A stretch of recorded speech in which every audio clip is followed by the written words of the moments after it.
The endless daylight rewound Lenny's internal clock, made her feel strangely out of step with the universe, as if even time, the one thing you could count on, was different in Alaska. It was daylight when she went to bed and daylight when she woke up.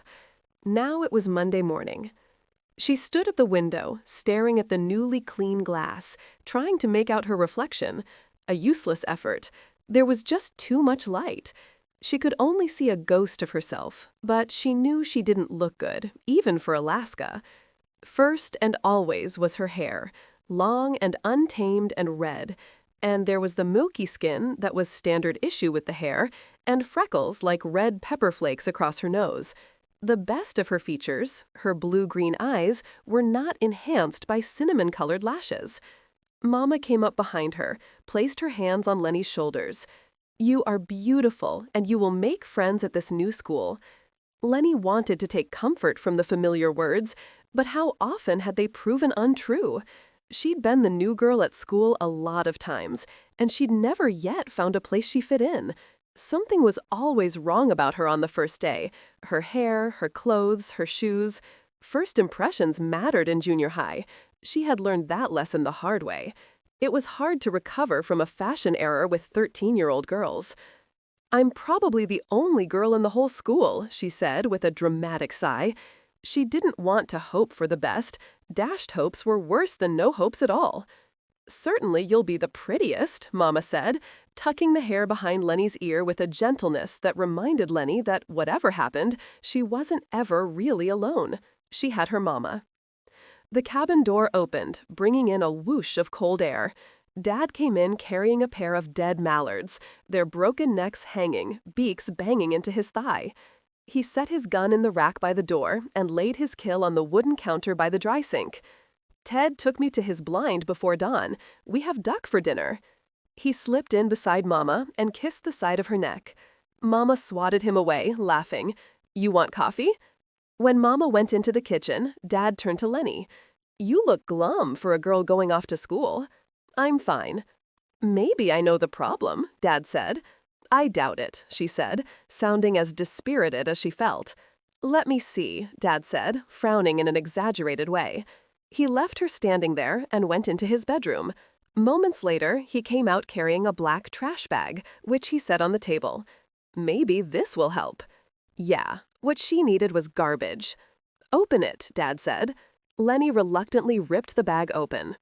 Inside, she found a pair of rust and black striped bell-bottoms and a fuzzy ivory-colored wool fisherman's sweater that looked like it used to be a man's size and someone had shrunk it.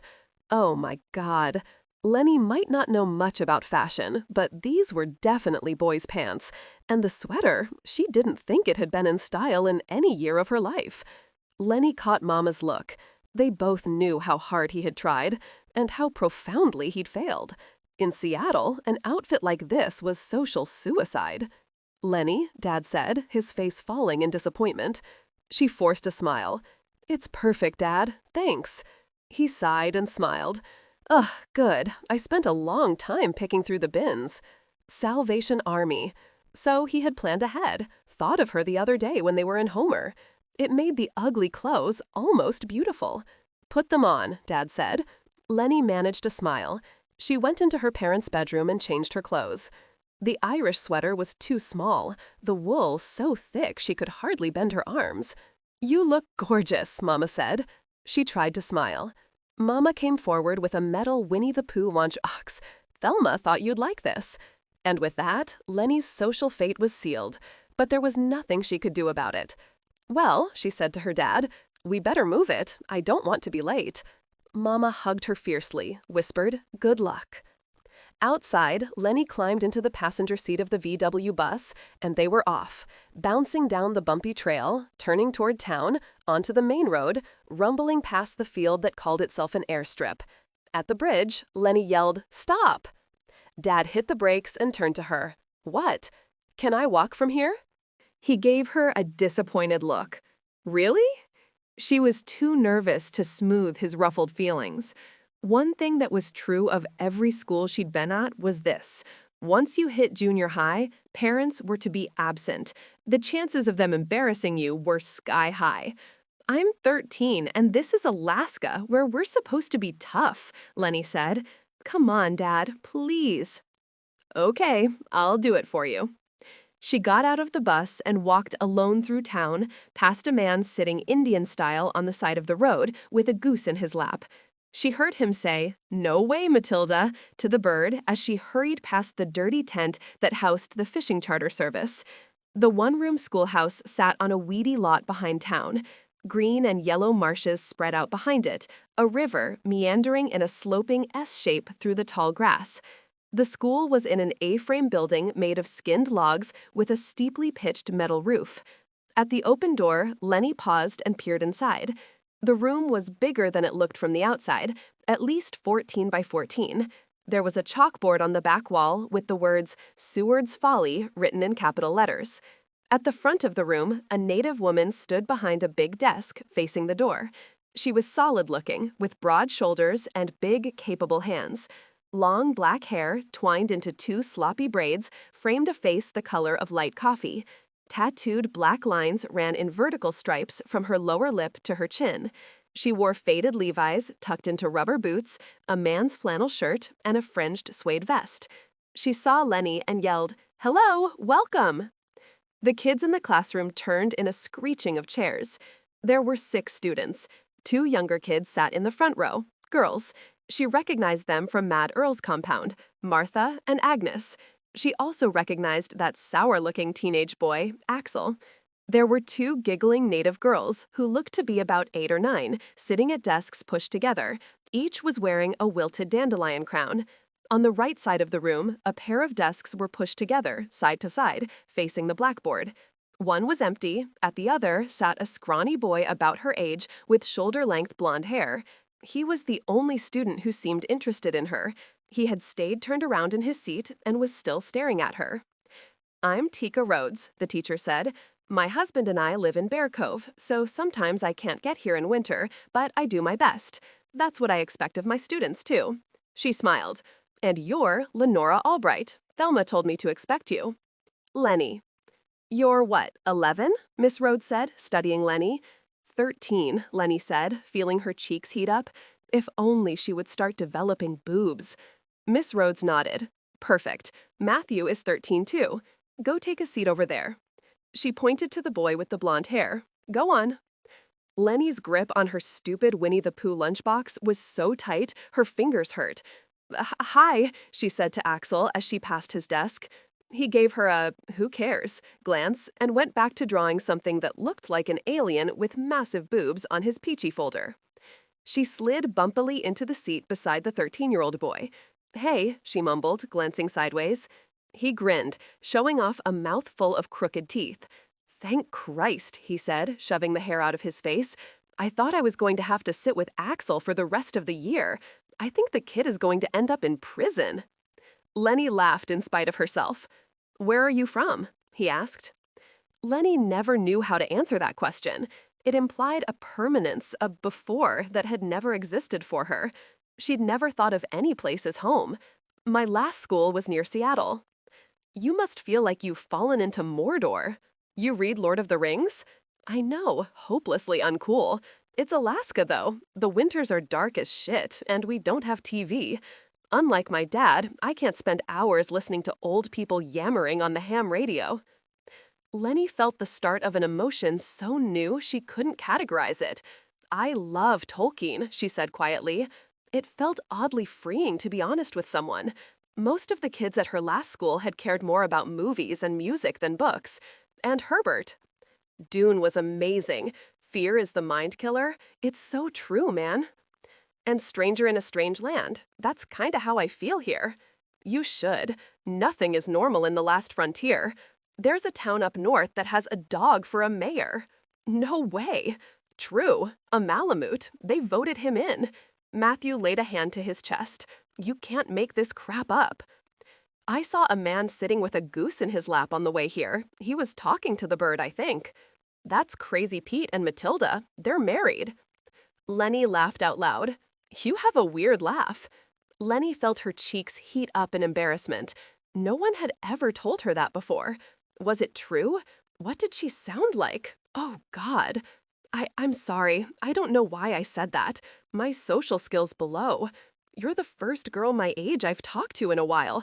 I mean, you're pretty, that's all. I'm blabbing, aren't I? You're probably going to run away screaming and ask to sit next to Axel, the soon-to-be murderer, and it will be an improvement. Okay, I'm shutting up now. Lenny hadn't heard anything after pretty. She tried to tell herself it meant nothing, but when Matthew looked at her, she felt a flutter of possibility. She thought, we could be friends, and not ride the bus or eat at the same table friends. Friends. The kind who had real things in common, like Sam and Frodo, Anne and Diana, Ponyboy and Johnny.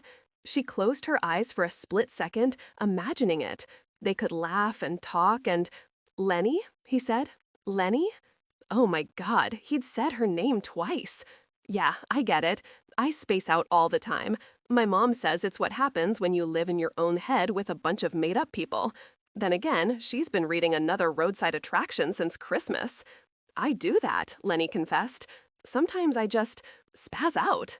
He shrugged, as if to imply that there was nothing wrong with her. Hey, have you heard about the barbecue tonight? So, what about the party? Can you come? Leanie kept replaying it over and over again as she waited for her dad to pick her up from school. She'd wanted to say yes and mean it. She wanted it more than she'd wanted anything in a while. But her parents weren't community barbecue people. Community anything, really. It wasn't who the Albrights were. The families in their old neighborhood used to have all kinds of gatherings. Backyard barbecues where the dads wore V-necks and drank scotch and flipped burgers, and the women smoked cigarettes and sipped martinis and carried trays of bacon-wrapped chicken livers while kids screamed and ran around. She knew this because once she'd peered over the neighbor's fence and seen all of it, hula hoops and slip-and-slides and sprinklers. So, Red, how was school? Dad asked when Leanie climbed into the VW bus and slammed the door. He was the last parent to arrive. We learned about the U.S. buying Alaska from Russia and about Mount Iyeska in the Chugach mountain range. He grunted acceptance of that and put the vehicle in gear. Leanie thought about how to say what she wanted to say. There's a boy my age in class. He's our neighbor. No, mentioning a boy was the wrong tack. Our neighbors are hosting a barbecue and invited us. But Dad hated that kind of thing, or he used to, in all the other places they'd lived. They rattled down the dirt road, dust billowing up on either side, and turned into their driveway. At home, they discovered a crowd of people in the yard. Most of the Harlan clan was there, working. They moved in wordless harmony, coming together and drifting apart like dancers. Clyde had that cage thing and was milling logs into boards. Ted was finishing the cache, pounding boards to the side stanchions. Donna was stacking firewood. Our friends showed up at noon to help us prepare for winter, Dad said. No, they're better than friends, Red. They're comrades. Comrades? Leanie frowned. Were they communists, no? She was pretty sure her dad hated the commies as much as he hated the man and hippies. This is what the world should be, Red. People helping each other instead of killing their mothers for a little bread. Leanie couldn't help noticing that almost everyone had a gun holstered at his or her waist. Dad opened the bus door. We're all going to Sterling this weekend to fish for salmon at Farmer's Hole on the Kenai River. Apparently, these king salmon are a bitch to land. He stepped out into the soggy ground. Mad Earl waved a gloved hand at her dad, who immediately bounded off in the old man's direction. Leanie walked past a new structure that was about 9 feet high by 4 feet wide, with sides covered in thick black plastic. Unspooled garbage bags, Leanie was pretty sure. An open door revealed an interior full of sockeye salmon, sliced in half along the spines and hung tented on branches. Thelma was kneeling in the dirt, tending to a fire built in a contained metal box. Smoke puffed up in dark clouds, reached up to the salmon hanging on branches above the fire. Mama looked up from the salmon she was gutting at a table in the yard. There was a smear of pink guts across her chin. It's a smokehouse, Mama said, cocking her head toward Thelma. Thelma is teaching me how to smoke fish. It's quite an art, apparently. Too much heat, you cook the fish. It's supposed to smoke and dry at the same time. Yum. How was your first day of school? Cool. No social suicide issues with the clothes or the lunchbox? No girls making fun of you? Leanie couldn't help smiling. No girls my age at all, but there's a boy. That got Mama's interest. A boy? Leanie felt herself blushing. A friend, Mama. He just happens to be a boy. Uh-huh. Mama was trying not to smile as she lit her cigarette. Is he cute? Leanie ignored that. He says there's a community barbecue tonight, and I want to go. Yeah, we're going. Really? That's great. Yeah, Mama said, smiling. I told you it would be different here. When it came time to dress for the barbecue, Lenny kind of lost her mind. Honestly, she didn't know what was wrong with her. She didn't have a lot of clothes to choose from, but that didn't stop her from trying on several different combinations. In the end, mostly because she was exhausted by the desire to look pretty when pretty was impossible, she decided on a pair of plaid polyester bell-bottoms and a ribbed green turtleneck beneath a fringed fake suede vest. Try as she might, she couldn't do anything with her hair. She finger-combed it back from her face and twined it into a fuzzy, fist-sized braid. She found Mama in the kitchen, placing thick squares of cornbread into a Tupperware container. She had brushed her shoulder-length, shag-cut hair until it glimmered in the light. She had definitely dressed to impress in tight bell-bottom jeans and a fitted white sweater with a huge Indian turquoise squash blossom necklace that she'd bought a few years ago. Mama seemed distracted as she burped the lid of air from the container. You're worried, aren't you? Why would you say that? Mama gave her a quick, bright smile, but the look in her eyes couldn't be so easily transformed. She was wearing makeup for the first time in days, and it made her look vibrant and beautiful. Remember the fair? That was different. The guy tried to cheat him. That wasn't how Lenny remembered it. They'd been having a good time at the state fair until her dad started drinking beer. Then some guy had flirted with Mama, and she had flirted back, and Dad had gone ballistic. He shoved the man hard enough to crack his head into the tent pole at the beer house and started yelling. When the security guys came, Dad was so belligerent that the cops were called. Lenny had been mortified to see two of her classmates watching the altercation. They'd seen her dad get dragged over to the cop car. Dad opened the cabin door and came inside. Are my beautiful girls ready to party? You bet, Mama said quickly, smiling. Let's go then, Dad said, herding them into the bus. In no time, it was less than a quarter of a mile as the crow flew, they drove up to the steel gate with the bleached white cowhead on it. The gate was open and welcome. The Walker homestead, their nearest neighbors. Dad drove slowly forward. The driveway, two ribbons of flattened grass that undulated up and down on lichen-covered ground, unfurled in a lazy S through stands of skinny, black-trunked spruce trees. Occasionally, there was a break in the trees to her left, and Lenny saw a splash of distant blue, but it wasn't until they came to the clearing that Lenny saw the view. Wow, Mama said. They emerged onto a flat ridge situated above a calm blue cove. The huge piece of land had been cleared of all but a few carefully chosen trees and planted in hay. A large two-story log house sat like a crown at the highest point of land. Its triangular front boasted huge trapezoid windows and a pointed wraparound deck. It looked like the prow of some great ship, flung to shore by an angry sea and stuck on land, forever gazing out at the sea upon which it belonged. Mismatched chairs decorated the deck, each one turned toward the spectacular view. On the far side of the house were several animal pens, full of cows and goats and chickens and ducks. Coils of barbed wire, wooden crates and pallets, a broken-down tractor, and the rusted shovel from an excavator, and the husks of several dead and dying trucks lay scattered in the knee-high grass. Beehives stood clustered together not far from a small wooden structure that puffed smoke.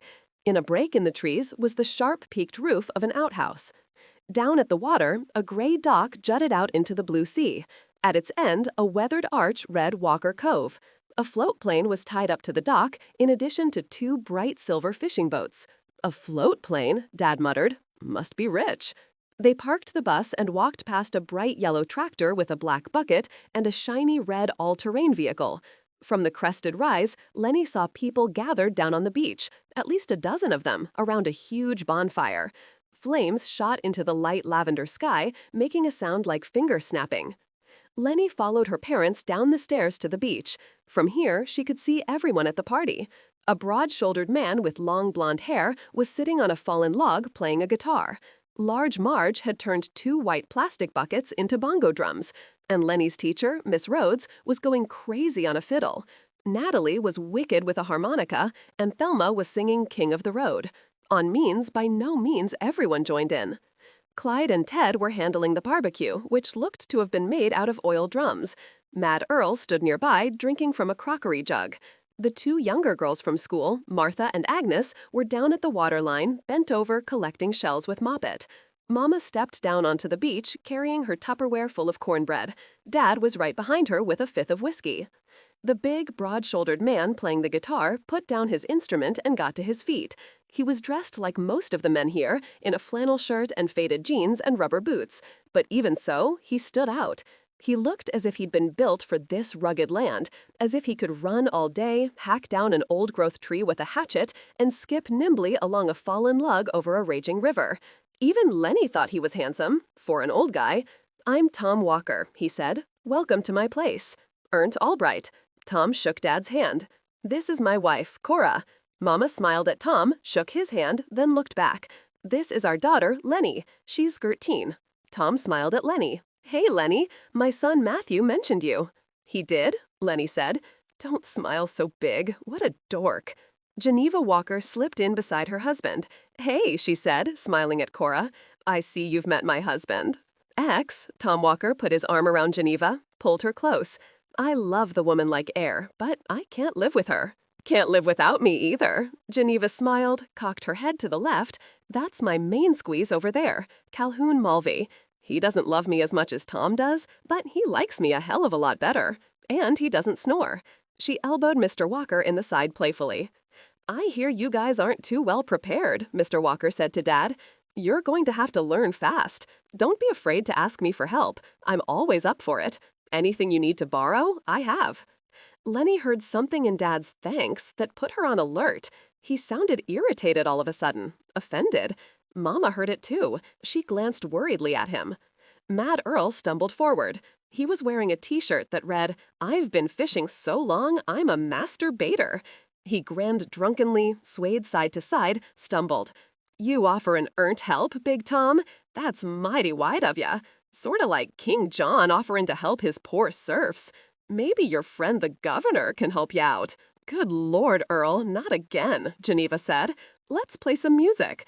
Ernst, can you play an instrument?" "Guitar," Dad said. "But I sold." "Great," Geneva said, taking him by the arm, pulling him away from Mad Earl and toward Large Marge and the makeshift band gathered at the beach. She handed Dad the guitar Mr. Walker had put down. Mad Earl stumbled over to the fire and retrieved his crockery jug. Leanie wondered if Mama knew how beautiful she looked, standing there in her form-fitting pants with her blonde hair blowing in the sea breeze. Her beauty was as clear as a perfectly sung note, and as out of place up here as an orchid. Yeah, she knew exactly how beautiful she was, and Mr. Walker saw it too. "Can I get you something to drink?" he asked Mama. "Is a beer okay?" "Why, sure, Tom. I'd love a beer," Mama said, letting Mr. Walker lead her toward the food table and the cooler full of Rainier beer. Mama drifted along beside Mr. Walker. Her hips took up the beat of the music, swaying. She touched his forearm, and Mr. Walker looked down at her and smiled. "Leanie!" She heard her name being called and turned. Matthew stood on the point above, not far from the stairs, waving at her to come up. She climbed the stairs and found him, holding a beer in each hand. "You ever had a beer before?" he asked. She shook her head. "Me either. Come on." He took off into the thicket of trees to his left. They followed a twisting trail that led downward, past rock outcroppings. He led her to a small clearing, its floor padded by lichen. Through an opening in the black spruce trees, they could see the party. The beach was only 15 feet away, but might have been a different universe. Out there, the adults were laughing and talking and making music. Little kids were pawing through pebbles for unbroken shells. Axel was off by himself, stabbing his knife into a decaying log. Matthew sat down, stretching his legs out, leaning back against a log. Leanie sat down beside him, close but not so close that she was touching him. He snapped open a beer, hiss, and handed it to her. Wrinkling her nose, she took a sip. It fizzed in her throat and tasted bad. "Gross," Matthew said, and she laughed. Another 3 sips, and she leaned back into the log. A cool breeze came up off the beach, bringing with it the smell of brine and the pungent aroma of roasting meat. The whir and movement of the party was just beyond the trees. They sat in a companionable silence, which amazed Leanie. Usually, she was a nervous wreck around kids she wanted to befriend. Out on the beach, the party was in full swing now. Through a break in the trees, they could see it all. A mason jar was being passed from person to person. Her mother danced in a hip-swaying, hair-tossing way. She was like a woodland fairy, lit from within, dancing for the burly, sodden tree folk. The beer made Leanie feel woozy and lightheaded, as if she were full of bubbles. "What made you guys move up here?" Matthew asked. Before she could answer, he smashed his empty beer can into a rock, crumbling it. Leanie couldn't help laughing. Only a boy would do that. "My dad's kind of an adventurer," she settled on as her answer. Never tell the truth, never that Dad had trouble keeping a job and staying in one place, and never that he drank too much and liked to yell. He got tired of Seattle, I guess. What about you guys? When did you move here? My grandpa, Eckert Walker, came to Alaska during the Great Depression. He said he didn't want to stand in line for watery soup, so he packed up his stuff and hitchhiked to Seattle. He worked his way north from there. Supposedly, he walked Alaska from shore to shore and even climbed Mount Alyeska with a ladder strapped to his back so he could cross glacial crevasses. He met my grandma Lily in Nome. She ran a laundry and diner. They got married and decided to homestead. So your grandparents and your dad and you all grew up in that house? Well, the big house was built a lot later, but we all grew up on this land. My mom's family lives in Fairbanks. My sister is living with them while she goes to college. And my folks split up a few years back, so Mom built herself a new house on the homestead and moved into it with her boyfriend, Cal, who is a real douchebag. He grinned. But we all work together. He and Dad play chess in the winter. It's weird, but it's Alaska. Wow, I can't even imagine living in one place my whole life. She heard the edge of longing in her voice and was embarrassed by it. She tilted her beer up, swallowed the last foamy drips.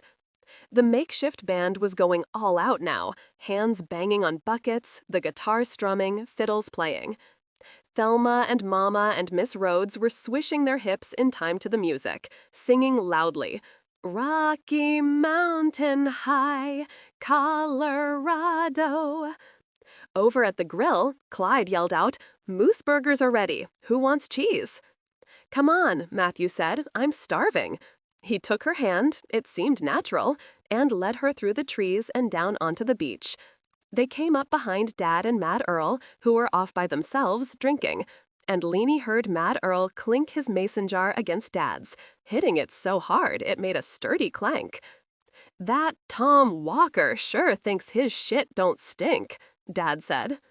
"When TSHTF, he'll come crawlin' to me, 'cause I'm prepared," Mad Earl slurred. Leanie froze, mortified. She looked at Matthew. He'd heard it too. "Born rich," Dad added, his words slurred and slow in coming. "That's what you said, right?" Mad Earl nodded, stumbled into Dad. They held each other up. "He thinks he's better'n us." Leanie pulled away from Matthew. Shame made her feel small, alone. "Leanie?" "I'm sorry you heard that," she said.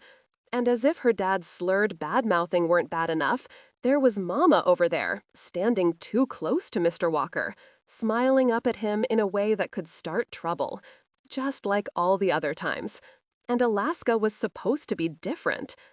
"What's the matter?" Matthew asked. Leanie shook her head, feeling a familiar sadness creep in. She could never tell him how it felt to live with a dad who scared you sometimes, and a mother who loved him too much and made him prove how much he loved her in dangerous ways, like flirting. These were Lenny's secrets, her burdens. She couldn't share them. All this time, all these years, she dreamed of having a real friend, one who would tell her everything. How had she missed the obvious? Lenny couldn't have a real friend because she couldn't be one. "Sorry," she mumbled. "It's nothing. Come on, let's eat. I'm starving."